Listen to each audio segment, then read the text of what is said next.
রাজধানীর আদাবরে বিক্ষোভ মিছিল করেছে নিষিদ্ধ ঘোষিত ছাত্র সংগঠন ছাত্রলীগ।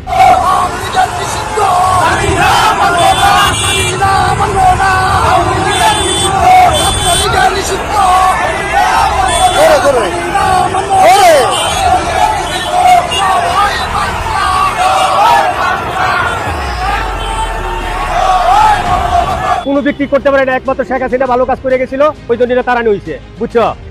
এবং এই দেশটা একটা সাধারণ দেশ, সাধারণ দেশটা ধ্বংস হয়ে যেতে কালো বৃষ্টি আবার উড়ে যাবে।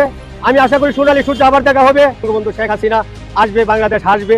মুজিব আমার চেতনা, মুজিব আমার বিশ্বাস। কে বলে রে মুজিব নাই, মুজিব সারা বাংলায়। ইউনুস তুই তওবা কর, শেখ হাসিনার পায়ে ধর। শেখ হাসিনা আসবে, বাংলাদেশ আসবে।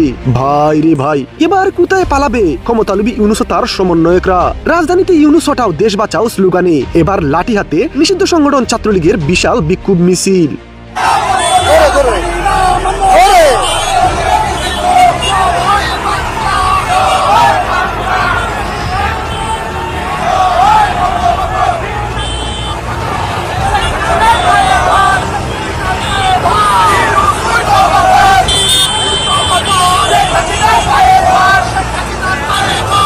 আওয়ামী লীগ নিষিদ্ধের পর যত সময় যাচ্ছে বিভিন্ন জায়গায় বেসরব হয়ে উঠতে শুরু করেছে ছাত্রলীগ ও আওয়ামী লীগের নেতাকর্মীরা। কিন্তু এবার আওয়ামী লীগ নিষিদ্ধ হওয়ার পর এবারের আন্দোলনটা খুব ভিন্ন।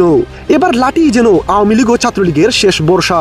নিজেদের অস্তিত্বের জন্য সবকিছু করতেই যেন রাজি তারা। এবার ক্ষমতালোভী ইউনুস সরকারের বিরুদ্ধে কঠিন অ্যাকশনে নেমেছে আওয়ামী লীগ, যা আজ রাজধানীতেই দেখিয়ে দিয়েছে নিষিদ্ধ সংগঠন ছাত্রলীগের কর্মীরা।